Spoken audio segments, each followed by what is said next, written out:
Welcome back to Sociology. We're talking ecofascism. Today we're talking about climate change. When we talk climate change, a lot of people are very, very, very passionate about that sort of stuff. Climate change, like the human race is deteriorating the environment. Sometimes I jump on that bandwagon myself. I feel very strongly about it. But after talking to William, it's got some very interesting points that kind of go against the social kind of norm when it comes to climate change. And I'd like for you guys to hear that and tell me what you think.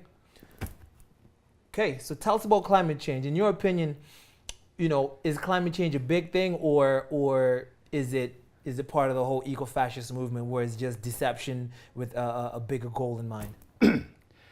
The catastrophic anthropogenic global warming hypothesis, and anthropogenic is a fancy word for human caused. Right.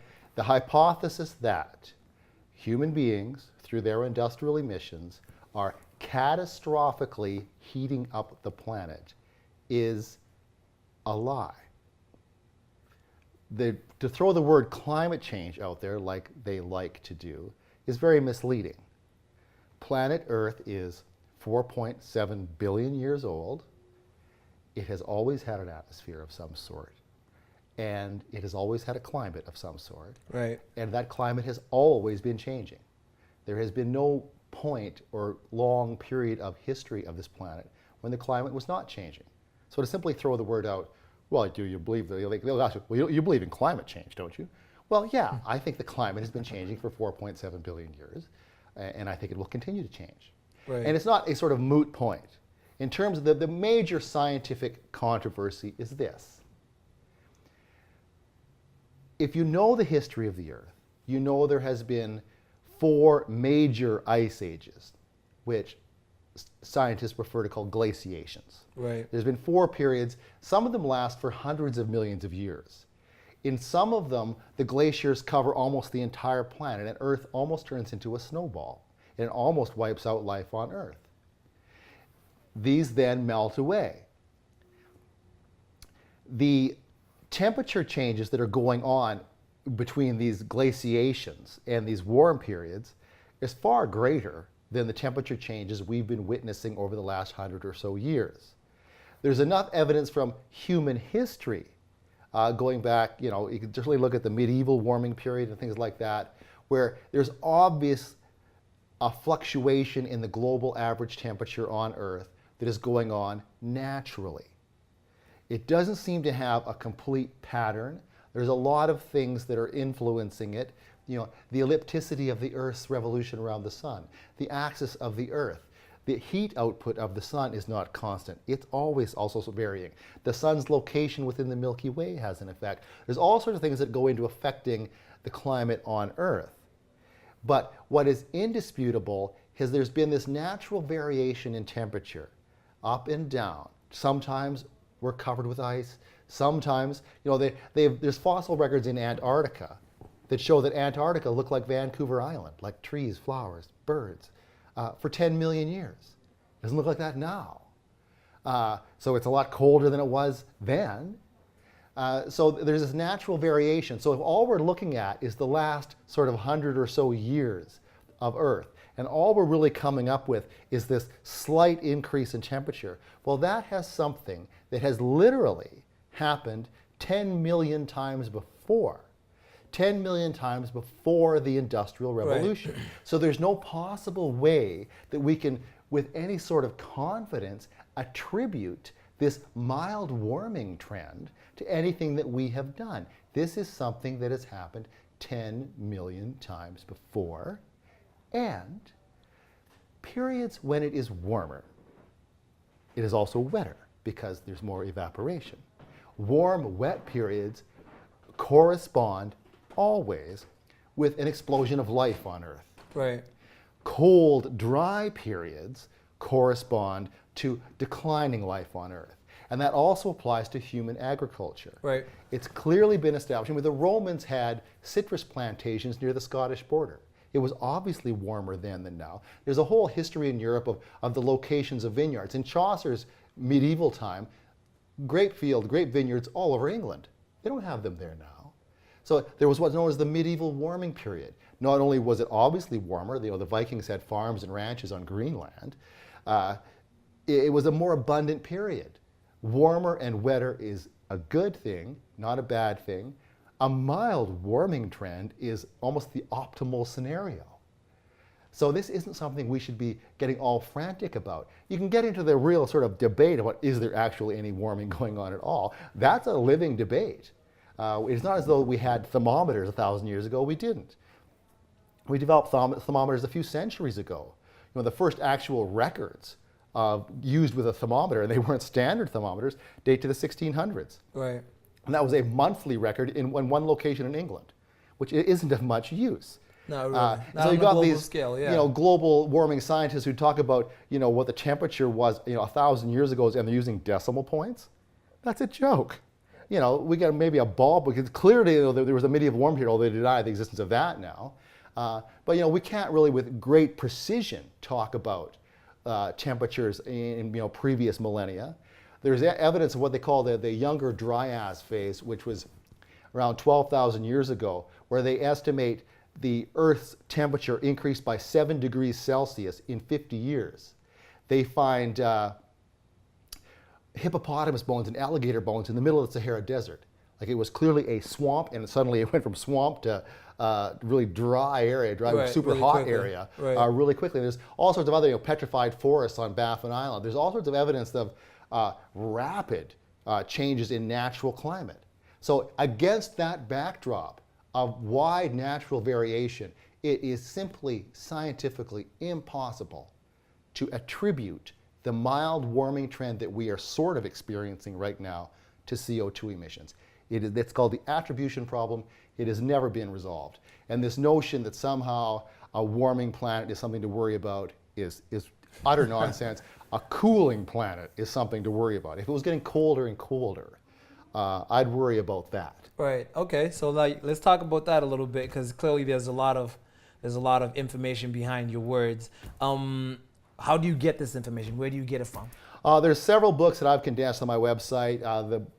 One of my favorites is one by Ian Plimer, who a geologist from Australia. He's twice won Australia's top science award. Great science writer. He wrote about a 600-page book called Heaven and Earth, and he is just a renowned geologist. And geologists know that as you dig into the Earth is sort of like an archive of previous climates. Right. Because they're digging away, and suddenly they realize all these fish bones, in the middle of the continent. And say, well, this must have been an ocean here somewhere, at some point in the past. And they can tell, they're digging and they come across, what are clearly sort of, swamp life or trees and things like that, that aren't there now. So as they're going down into the Earth, they're going back in time. They're looking at the sort of the archive of the history. So, the geological sciences around the world have got a pretty good idea of the past history of the Earth's climate. And he just marches you right through sort of what is the general consensus view amongst, an uncorrupted geologists of what the history of the Earth's climate was from 4.7 billion years ago to the present. There were periods when, the soil was green due to acidity and the sky was brick red. This is like billions of years ago, and then it just keeps moving it forward to the present time. And he takes you through, the Roman warm period and the medieval warming period and what have you. And you're left with this unmistakable conclusion that, the natural variation in the climate makes this the contemporary blip that we're experiencing utterly irrelevant. He leaves that. He also gets a bit into the climate science and in the corruption of climate science that has been going on. But that's one of the better books. There's the Age of Global Warming. There's a lot of books that I condense that deal more with the corruption of science. 2 or 3 of the books themselves deal specifically with the science. A lot of the ones that deal with the corruption of science do, as an aside, get into the science. There's some great other websites out there.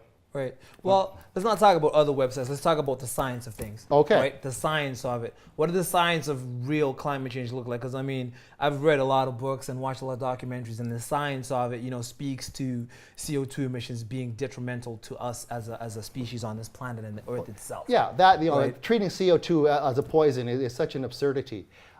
Carbon dioxide is the gas of life. Carbon dioxide is what plants use to create principal sugars like glucose and what have you. Anybody who has a marijuana grow operation will tell you that if you crank CO2 into that grow operation, those plants shoot up real fast. And it is, and of course, I'm using the grow-op analogy because this is Canada. I mean, legal greenhouse growers, they can also do that. I don't know why you would bother. But, that makes sense. That's why it's the greenhouse effect, right? Yeah. Well, no, the greenhouse effect refers to something else. It refers to the fact that the heat from the sun is hitting the earth and it's bouncing back, and as it bounces back, it's getting trapped by the gas. Couple of points about this. Carbon dioxide only traps heat within a certain wavelength. And it cannot, there's only so much of that heat there. And the more carbon dioxide doesn't mean more and more heat gets trapped. The best scenario is like this. If you have a window and there's just too much sunlight coming through and you put a coat of paint on it just to block it out, you block out most of it. You put another coat of paint on it, you didn't block as much light as the first coat of paint. And by the 7th coat of paint, you're not making any difference. You're already blocking out all the light. It's the same with carbon dioxide in the atmosphere. The first 100 parts per million trap a fair bit of heat. The second 100 trap a little bit less. Where now it's about 400 parts per million. It's still a trace gas in the atmosphere. But the incremental contributions that we're making to it are going to trap less and less heat. It arrives at a point where it doesn't make any difference. We're already trapping all the heat within that wavelength. So it's not as though the planet gets hotter and hotter, turns into an absolute furnace. No, it's going to only get a little bit hotter with this carbon dioxide. Also keep in mind that natural emissions of CO2, from spider farts and from volcanoes and geysers and what have you, like the methane from termites farts is huge. It's huge. It exceeds a lot of industrial activity. But there's natural emissions out there that are overwhelm what the humans are doing, by factors of 10, factors of 100. Right. Another important point, and this is something that's never been resolved in the science, a lot of geologists and glaciologists believe that first you get the heat, then you get the rising CO2. It's called the Coca-Cola fizz effect. Most of the carbon dioxide on Earth is trapped in the oceans. If you turn up the heat a little bit, it expires the carbon dioxide into the atmosphere. Right. So they're saying that to the extent to which you can say there's a correlation between carbon dioxide and heat, you're getting it backwards. First we're getting the heat, then we're getting the carbon dioxide increases. But once again, it's a moot point. I would worry if carbon dioxide was declining. That would be undermining plant life. It would be making it more difficult for animals to live on this planet. Right. Rising CO2 levels, nothing to worry about. Okay, I like that from a scientific point of view. But now let's talk from a social kind of point of view.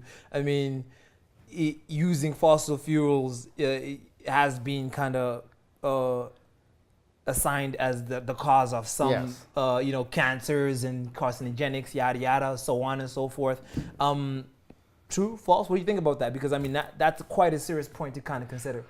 What they mostly talk about are sort of particulate matter, like small particles floating around in the atmosphere that we're breathing in and out, usually down to just a few microns in diameter.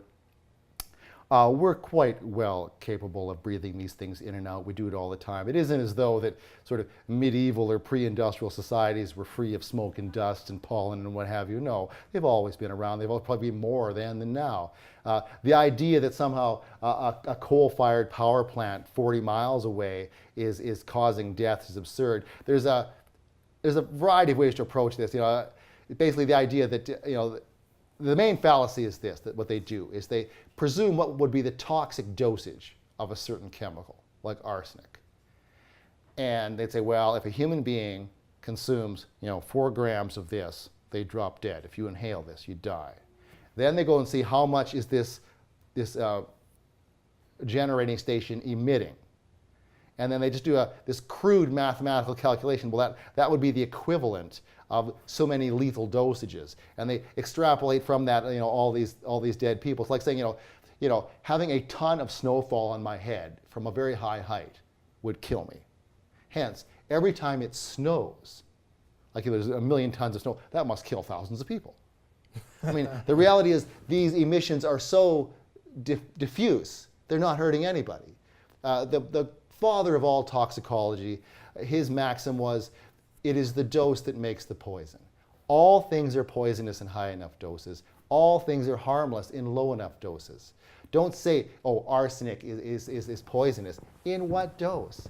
And there's arsenic in apple seeds. There's arsenic in a lot of heart medications, but it's not strong enough to kill you. Simply to say that, oh, there's arsenic or mercury in these emissions. No, you've got to tell me what the dosage is. The fact is, we're breathing this stuff in and out all the time. We're not experiencing any great epidemics. Okay, all right. Now, so what would you say is the reason for this disinformation? Why would you lie about, that? I mean, who does it help for me to say, oh, the emissions that are coming out of your car, for example, are doing harm to the environment. Let's slow that down. Why? Okay. I don't get that. As I alluded to before. Okay. The climate industrial complex is now a $1.5 trillion a year business. Their motivation is to replace fossil fuels with renewable energy, to replace the internal combustion engine with the electric motor. Their vision, and you can get this from giant multinationals like Siemens and what have you, is a future city where all the vehicles are electric and the source of all that electricity is wind power, solar power, etc. If you go back to the 1970s, and it predates that, but we might as well start somewhere. And start there. Okay. OPEC is formed. They increase the price of petroleum by a factor of 16, not 16%, but by 16 times. Oil went from $2 a barrel to $32 a barrel. This caused economic chaos. It caused, I can remember this, it caused massive lineups at gasoline stations. It really gave serious problems to a lot of countries that were oil importers. The oil importing countries formed a rival to OPEC called the International Energy Agency. Its founding documents commit the member states to promoting conservation of fuel and to promoting renewable energy, non-fossil fuel sources. 1978, Kurt Waldheim, a classic example of someone who was a Nazi and then becomes a leader of the environmental movement. I've got his biography in my website. You literally won't believe who that guy is. And he became the Secretary General of the United Nations. Anyways, he gives a speech to the General Assembly, 1978. And he says that, the Earth, the people of the Earth really have to transition away from, fossil fuels, particularly he was talking about petroleum. It later became petroleum and coal.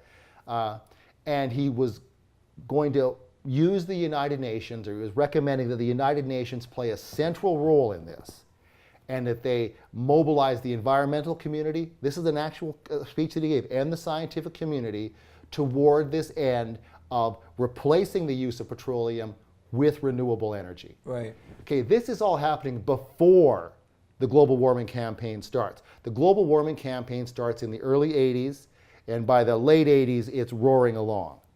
So first you have a lot of countries in Europe and a lot of parts of countries in other parts of the world.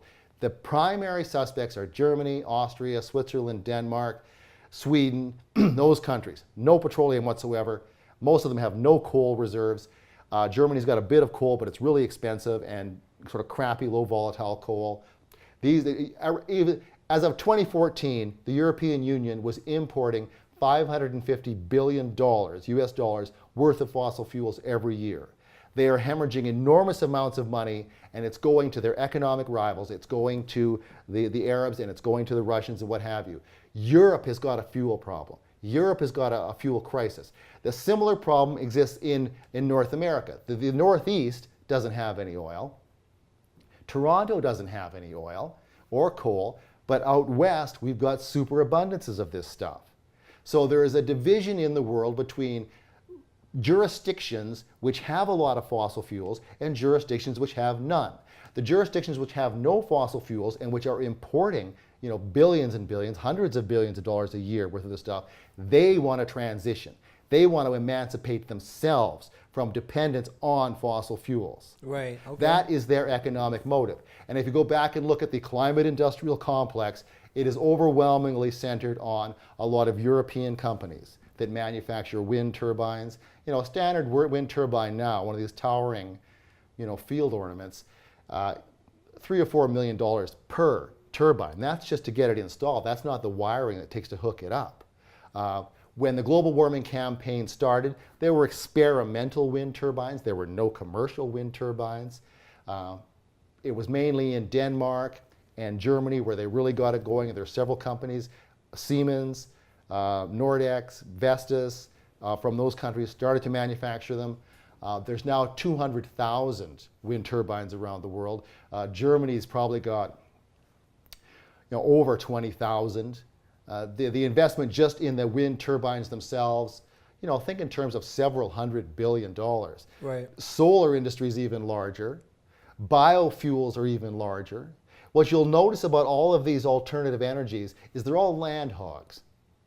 They rent out their lands. Farmers and rural landowners rent out their land for these big solar farms, for these wind turbines. It's been a huge boon to agriculture, ethanol. We're paying farmers to grow corn so that we can burn it. It's driving up the cost of land.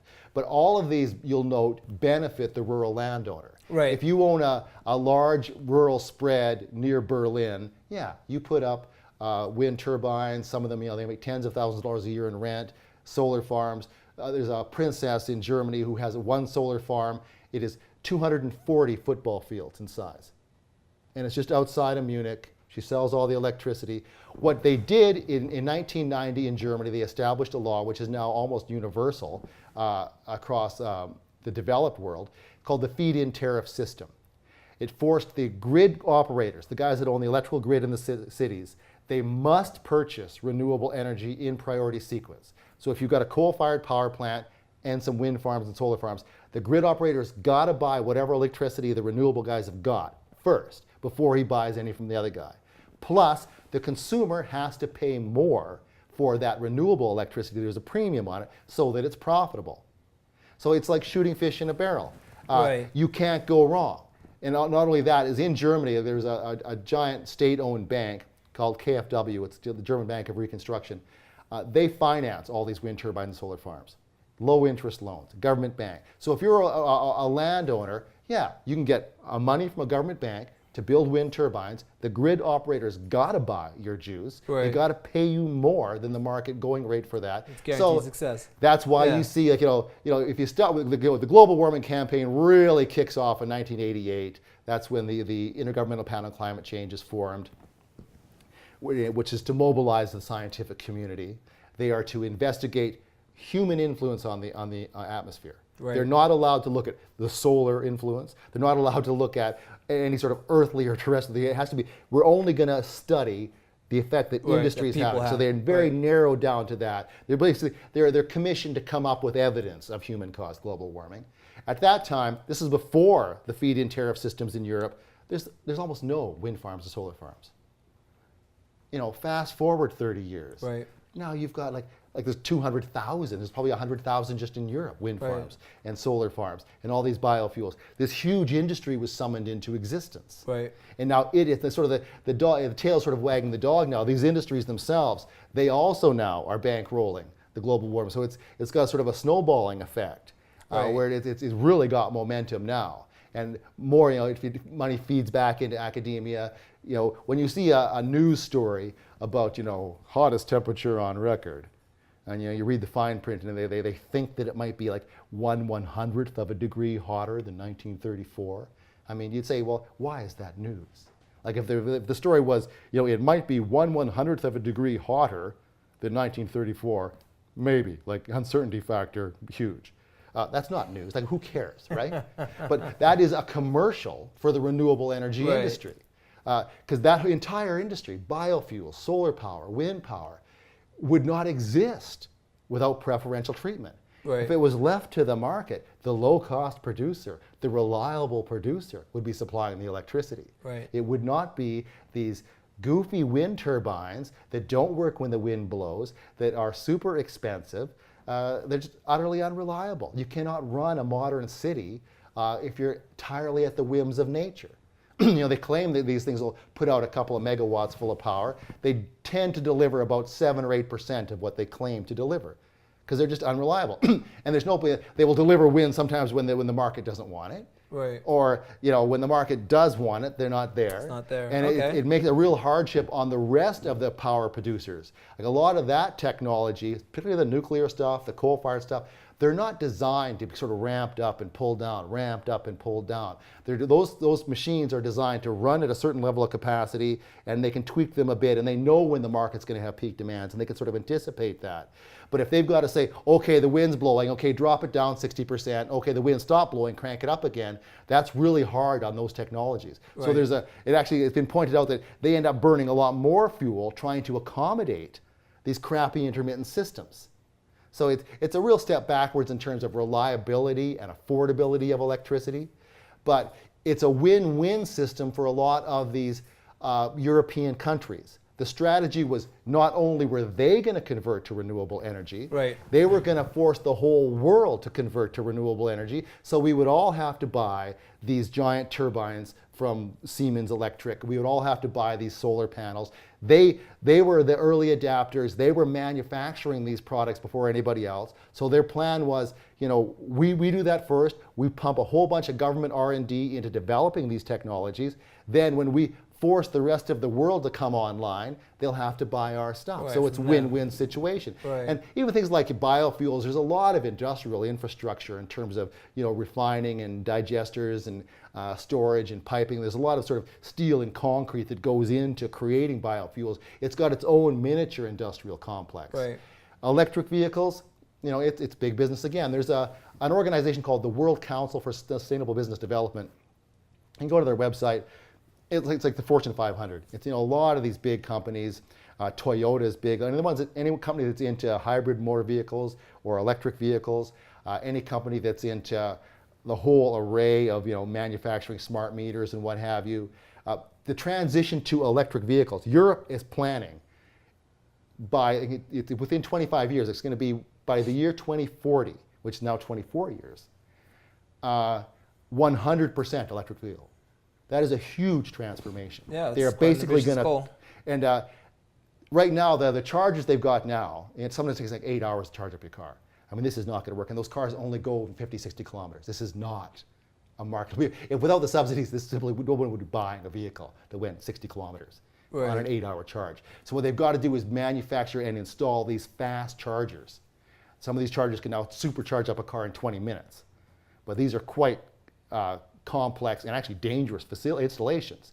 But they're probably going to have to, this is the IEA talking, build over 100,000 of those superchargers across Europe so you can quickly charge up your cars. Right. That's going to be government money again. Now, if they're those dangerous and it costs that much money to build and it's that labor intensive, why do it?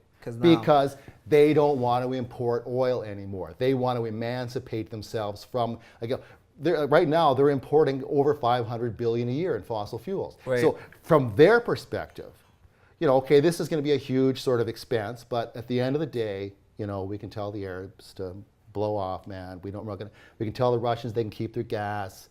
We're free of these clowns. Just purely we're self-sufficient. The fancy word is autarky.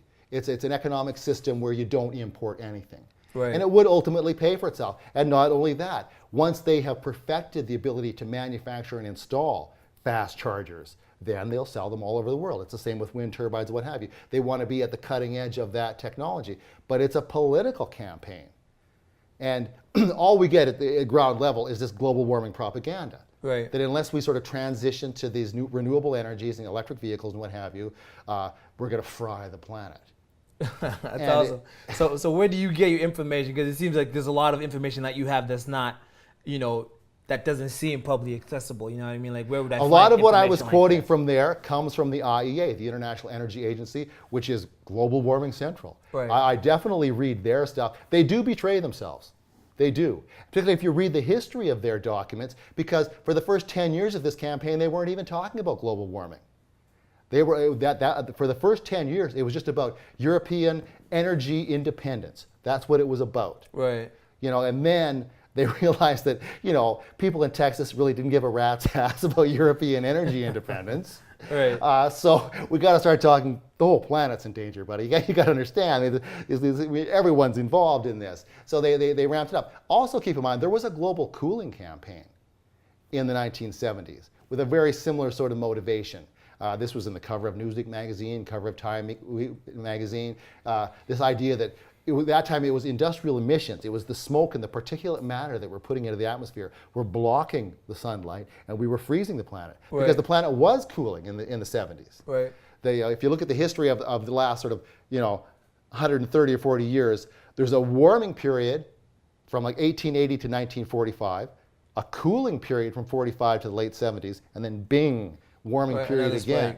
Right. And as people have pointed out, industrial emissions have been going straight up this whole time. So again, it's an example of there's no correlation between the emissions and the temperature. Like it's pretty much plateaued since '98. Right. So the science doesn't kind of support it. It doesn't support that. Right. But there was also, unmistakable, a mass media campaign promoting global cooling scares. And it gets worse because two of the chief ideologues of the global warming campaign were previously promoting global cooling, Stephen Schneider and Crispin Tikal. They were both outspoken global cool scarers, and then without blinking an eye, they became global warming promoters. And Stephen Schneider published over 600 journals.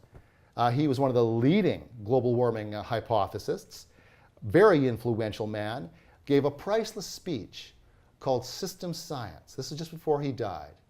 And he said, building a consensus within the scientific community, there's a science to that. There's a science to capturing various journals, capturing various university faculties. There's a science to that. Right. And that's what they were into. The science of building scientific consensus. Like the science of influence. Which itself, you don't, it isn't easy work. It takes a lot of thing. And sort of slightly switching gears, most people haven't heard of the Great ClimateGate scandal. Some hackers got into some of the leading climate, global warming think tanks and hacked their emails. And these were some of the chief guys who were involved in interpreting climate data, temperature data. And they were explicitly talking about fudging data, about destroying rival academics' careers, about making sure people weren't going to get stuff published. This was, within that sort of circle, they were very wise to what they were doing.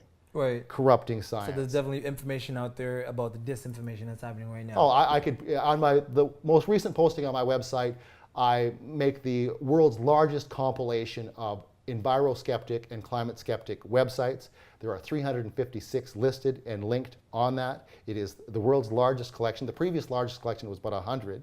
It took me months to collect that. I'm guessing there's probably 80 climate skeptic websites out there, and some of them are just awesome. Right. I mean, there's one website has now collected a list of a petition signed by 32,000 scientists calling global warming a hoax. Right.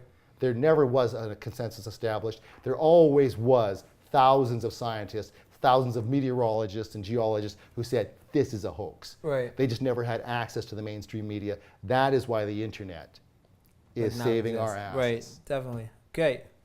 Boom, we'll cut it there.